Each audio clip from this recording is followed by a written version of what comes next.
थोड़ी देर बाद जेनी को रियलाइज होता है कि जिस आदमी से पहले वो टकराई थी दरअसल वो उसका बॉयफ्रेंड था, जो 2 साल पहले गायब हो गया था और वो उसे पहचान नहीं पाई। ये जानने के बाद जेनी तुरंत उस आदमी के पीछे जाती है उसे ढूंढने के लिए, लेकिन काफी देर ढूंढने के बाद भी वो उसे कहीं नजर नहीं आता। इस बात से जेनी बहुत ही ज्यादा हर्ट होती है, क्योंकि जिस आदमी से मिलने के लिए वो सालों से तरस रही थी आज वो आदमी उसका सामने ही था, लेकिन वो उसे पहचान नहीं पाई। ये बात जेनी को पूरी तरह से तोड़ देती है। वो कूट कूट के रोने लगती है ये सोचकर कि वो उसे कैसे पहचान नहीं पाई।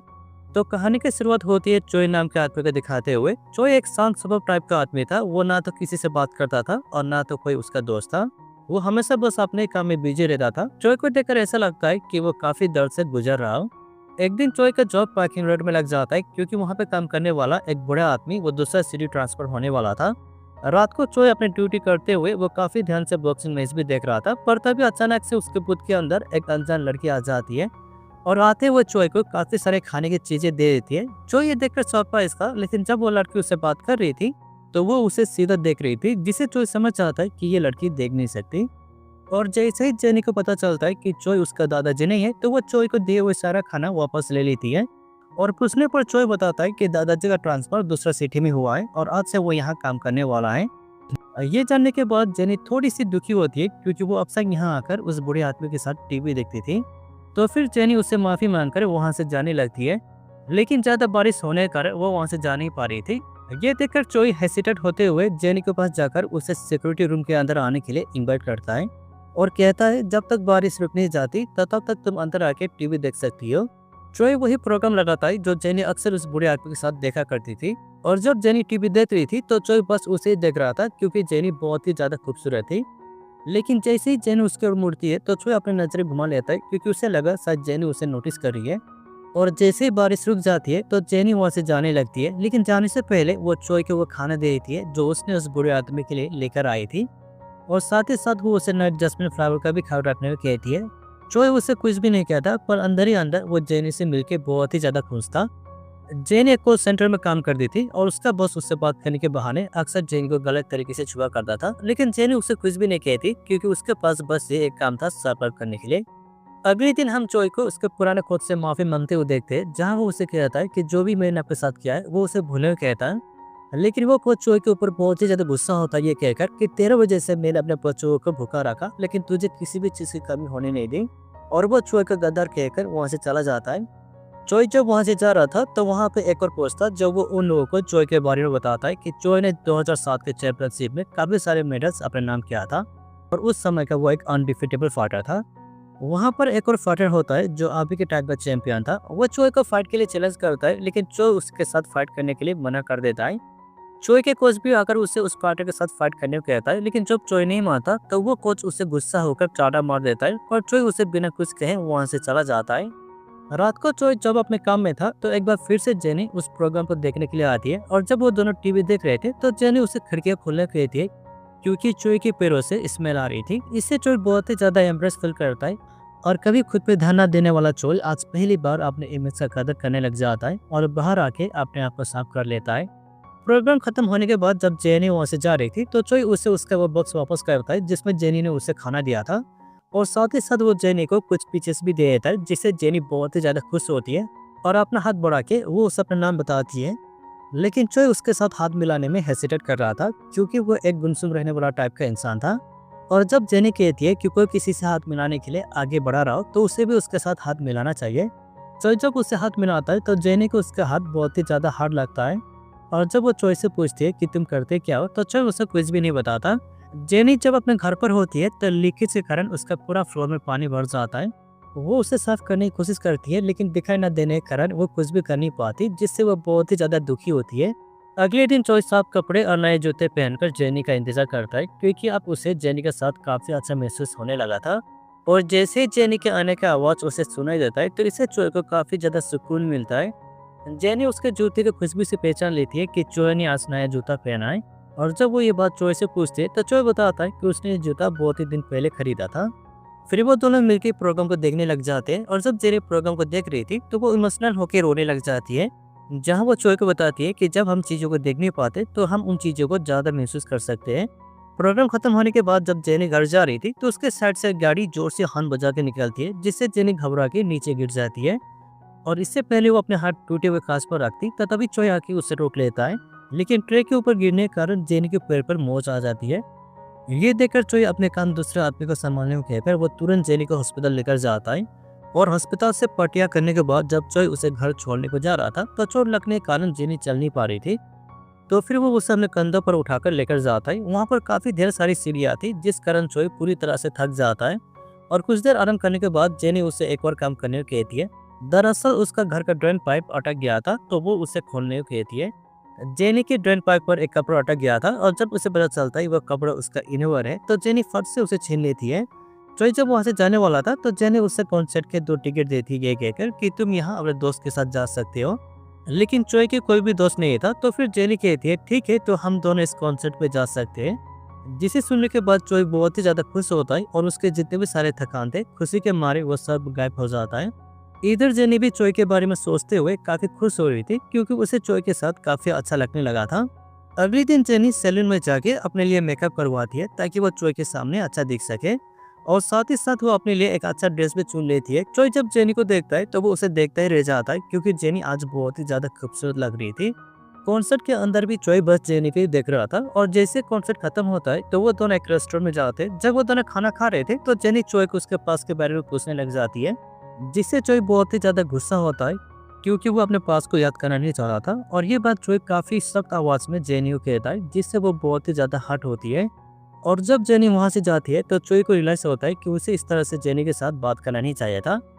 जेनी जब घर पहुंचती है तो चोई भी उसका पीछे पीछे आ रहा था, क्योंकि वो उसे अकेला छोड़ना नहीं चाह रहा था।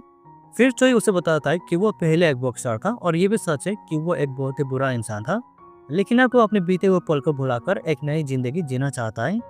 लेकिन इसमें जेनी उसे कुछ भी नहीं कहती और गो बैक कहकर वो अंदर चली जाती है। अगले दिन चोई अपने पुराने कोच से मिलने को जाता है, क्योंकि वो चाहते थे कि चोई फिर से उन लोगों के लिए बॉक्सिंग करे। लेकिन चोई फाइट करने के लिए मना करता है, क्योंकि अब वो दोबारा उस तरह की जिंदगी जीना नहीं चाहता था। इससे चोई के कोच बहुत ही ज्यादा गुस्सा होता है, और जब वो चोई से पूछता है कि तुम इतने साल तक कहाँ पे थे, तो चोई उन्हें कुछ भी नहीं बताता, जिससे वो कोच और भी ज्यादा गुस्सा हो जाता है। और जब वो कोच वहां से जाने वाला था तो चोई बताता है कि वो 4 साल 3 महीने जेल में था। दरअसल चोई बॉक्सिंग के साथ साथ वो एक ब्रूटल डेप कलेक्टर भी था, और एक दिन जब वो एक आदमी को मारकर अपने वसूली का काम कर रहा था तो वो आदमी अपने आप को जला के बिल्डिंग से कूद जाता है, क्योंकि उसके पास उधर सुखाने के लिए पैसे नहीं था। लेकिन चोई उसे पकड़ लेता है, और इसी बीच वहाँ पे एक एक्सीडेंट हो जाता है, जिसके कारण चोई वहाँ से भाग नहीं पाता और पुलिस उसे अरेस्ट कर लेती है। और जेल से निकलने के बाद उसने एक साधारण जिंदगी जीने का फैसला किया है। वही दूसरी ओर हम उस आदमी को देखते हैं जो बिल्डिंग से कूदने वाला था, और चोई ने उसे बचा लिया था। चोई अक्सर उस आदमी से मिलने के लिए अस्पताल में आया करता था, और एक दिन जब चोई उस आदमी के बगल में बैठा हुआ था तो नर्स उसे एक रिबन देती है, ये कहकर कि अगर तुम्हारा कोई गर्लफ्रेंड है तो तुम ये रिबन उसे दे देना। दरअसल नर्स को चोई के अनुभव बहुत ही अच्छा लगा था, क्योंकि वो एक अजनबी होके भी उस पेशेंट का पूरी तरह से ख्याल रख रहा था। अगले दिन चोई बहुत ही बेचैनी से जेनी का इंतजार कर रहा था, लेकिन जेनी उसे बिना मिले ही वहां से चली जाती है। इससे चोई बहुत ही ज्यादा दुखी होता है, ये सोचकर कि शायद उसने जेनी का दिल दुखाया है। रात को जेनी जब घर आती है तो उसे वहाँ पे किसी का होने का एहसास होता है, और वो इंसान कोई और नहीं बल्कि उसी का मैनेजर था। और इस आदमी का गंदी नजर तो जेनी के ऊपर पहले से ही था। फिर वो आदमी जबरदस्ती जेनी के घर के अंदर घुस जाता है, जहाँ वो उसे कहता है कि वो उसका प्रमोशन करवा सकता है, लेकिन इसके बदले उसे कुछ देना होगा। जेनी इस बात से बहुत ही ज्यादा गुस्सा होती है और उसे वहाँ से जाने को कहती है, लेकिन वो मैनेजर जेनी को मार के उसके साथ जबरदस्ती करने लग जाता है। जेनी इससे बहुत ही ज्यादा डर जाती है, क्योंकि वो बेचारी कुछ भी कर नहीं पा रही थी। और तभी चोई वहाँ पे आ जाता है, और जैसे ही चोई ये देखता है तो वो उस आदमी को बहुत ही ब्रूटल तरीके से मारने लग जाता है। चोई के सर पर खून सवार था, और जब वो उसका गला दबा के मारने वाला था तो जेनी उसे रोक लेती है। चोई उस मैनेजर को धमकी देता है, ये कहकर कि अगर तूने दोबारा इस घर पर कदम रखा या जेनी को हाथ लगाने की कोशिश की तो मैं तुझे जान से मार दूंगा। फिर चोई धीरे धीरे जेनी के पास आकर बैठ जाता है, और जो गुस्सा पहले उसके आंख में दिख रहा था वो धीरे धीरे कम हो जाता है। लेकिन जेनी इससे बहुत ही ज्यादा परेशान हो जाती है, क्योंकि अब वो मैनेजर उसे जॉब से निकाल देगा। चोई कहता है कि क्या तुम अब भी वहाँ पे जॉब करना चाहती हो, जिस पर जेनी कहती है कि ये उसका सर्वाइवल का सवाल है, और बिना जॉब के उसका खर्चा कैसे चलेगा। यहाँ चोई उसे परेशान न होने को कहता है, क्योंकि वो उसका ख्याल रखेगा, लेकिन जेनी उसे वहाँ से जाने को कहती है, क्योंकि वो उसे और भी ज्यादा कमजोर बना रहा है। फिर चोई वो रिबन वहाँ पे छोड़ के वहाँ से चला जाता है। और अगले दिन जेनी जहाँ भी जा रही थी तो चोई चुपचाप उसका पीछा कर रहा था, क्योंकि वो उसे दोबारा हर्ट होते हुए देखना नहीं चाहता था। लेकिन जेनी को पता था कि चोय उसका आसपास ही है, वो उसे मैसेज कर पा रही थी। रात को जेनी चोय से मिलने को आती है और उसे बताती है कि उसने अपना जॉब छोड़ दिया है। जेनी जब उसे पूछती है कि क्या तुम इस वीकेंड मेरे साथ घूमने के लिए चलोगे, तो चोय हाँ कहता है। अगले दिन जब चोय जेनी से मिलने को आता है तो वो उसे एक बहुत ही प्यारा सा डॉगी भी गिफ्ट करता है, जिससे पाकर जेनी बहुत ही ज्यादा खुश होती है। जिसके बाद वो दोनों घूमने के लिए चले जाते हैं और अब वो दोनों ही एक दूसरे को पसंद करने लगे थे। चोय जेनी को एक लेक के पास लेकर आता है, जहाँ वो उसे बताता है कि वो एक अनाथ है। ये सुनने के बाद जेनी उसे 2 पत्थर उठाने को कहती है, जहाँ वो उसे बताती है कि ये एक पत्थर बिल्कुल मेरी तरह है और ये दूसरा तुम्हारी तरह। और वो पत्थर जो चोय की तरह था वो उसे अपने पास रख लेती है, और जब वो अपने वाले पत्थर चोय को देती है तो जेनी उसका हाथ पकड़ लेती है। चोय भी उसका हाथ पकड़ लेता है और लेक के किनारे बैठकर वो दोनों अच्छे वक्त बिताते हैं।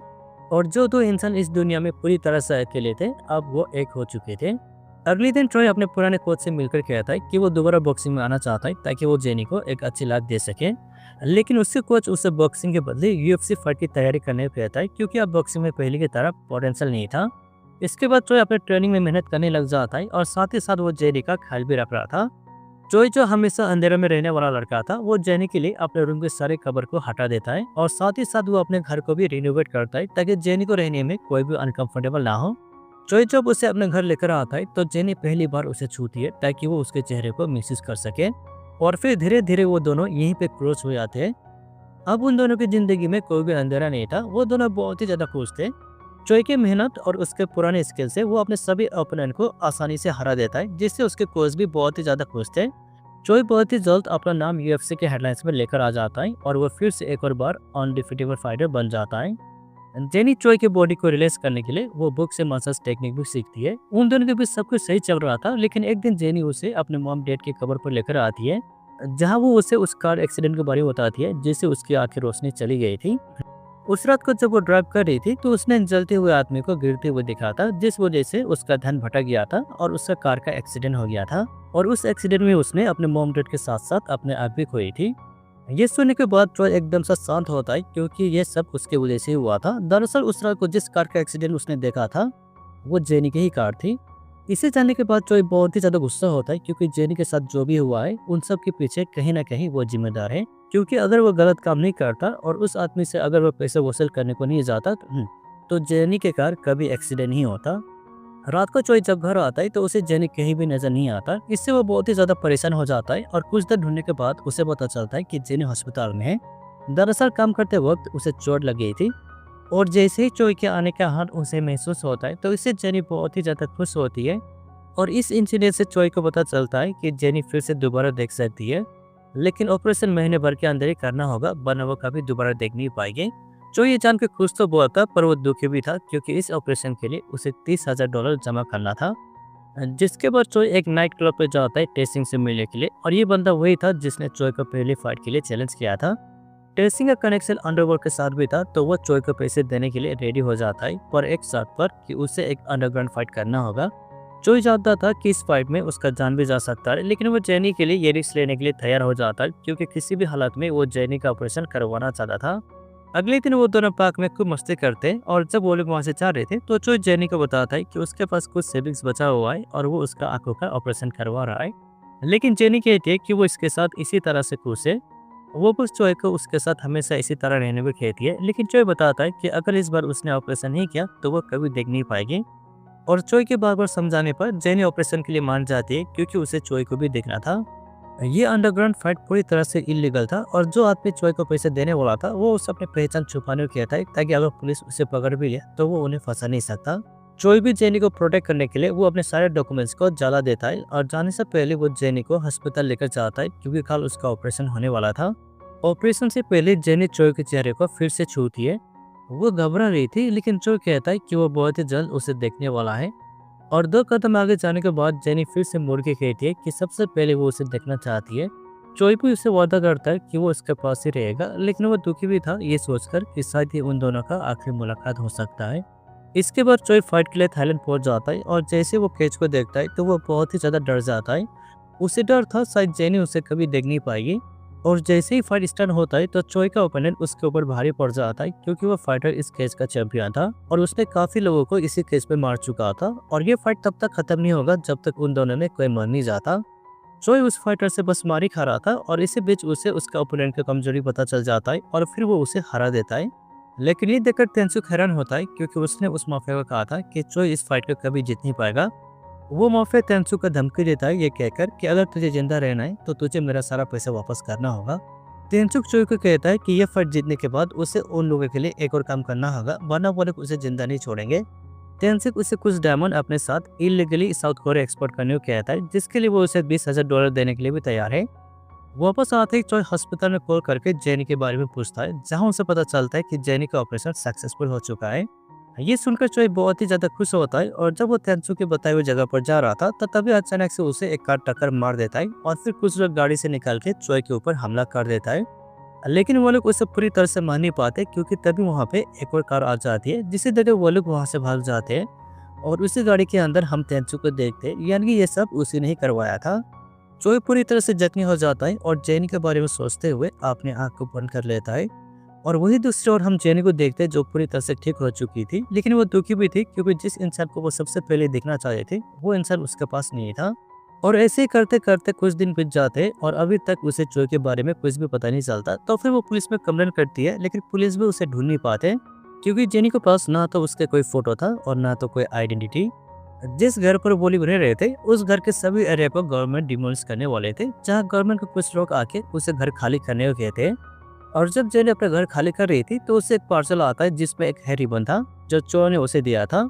जेनी उस एड्रेस पर जाती है ताकि शायद उसे चोय के बारे में कुछ पता चल सके और वो पार्सल बेचने वाला आदमी वही था जिसको चोय ने बचाया था और चोय के कहने पर ही उसने जेनी को ये पार्सल भेजा था।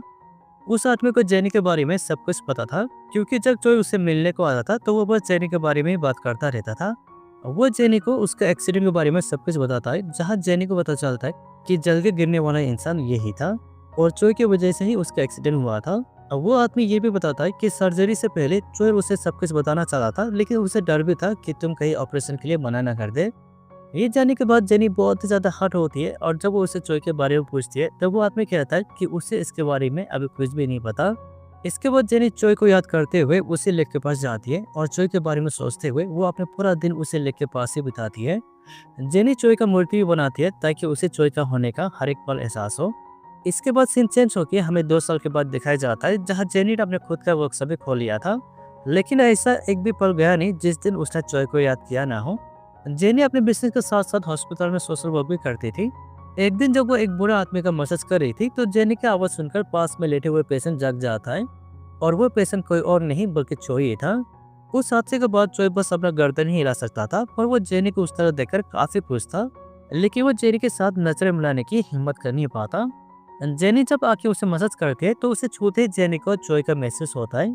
उसे लगा कि वो चोय है लेकिन बोर्ड में कुछ और ही नाम था। और जैसे जेनी वहां से जाती है तो चोय अपने मुट्ठी को खोल लेता है जिसमें उसने अभी तक उसी पत्थर को पकड़ा हुआ था जो जेनी ने उसे दिया था। जेनी को इतना खुश देखकर वो भी बहुत ही ज्यादा खुश होता है। रिकवर होने के बाद चोय जेनी के वर्कशॉप पे आता है लेकिन उस वक्त जेनी वहाँ पे नहीं थे। वहाँ से चोय उसी बुल जैस्मिन को खरीदता है जो पहले उसके पार्किंग बूथ में था और जब वो आदमी उसे सामान देने में बिजी था तो चोय चुपके से उसका टोटल भी ले लेता है। अब चोय फैसला करता है कि वो इस शहर को छोड़ के कहीं दूर चला जाएगा और जब वो वहाँ से जा रहा था तो मारियो उसे पहचान लेता है और चोय के पास आकर उसे प्यार करने लग जाता है। चोय कमजोर होने के कारण वो नीचे गिर जाता है जिसे देखकर जेनी उसकी मदद के लिए आती है और उससे माफी मांगती है। जेनी उसे पहचान गई थी क्योंकि वो उसे अस्पताल में मिली थी लेकिन चोय उसे बिना कुछ कहीं वहाँ से चला जाता है। चोय को वहाँ से जाते हुए देखकर मारियो बार बार भूखने लग जाता है क्योंकि उसका मालिक फिर से उसे दूर हो रहा था।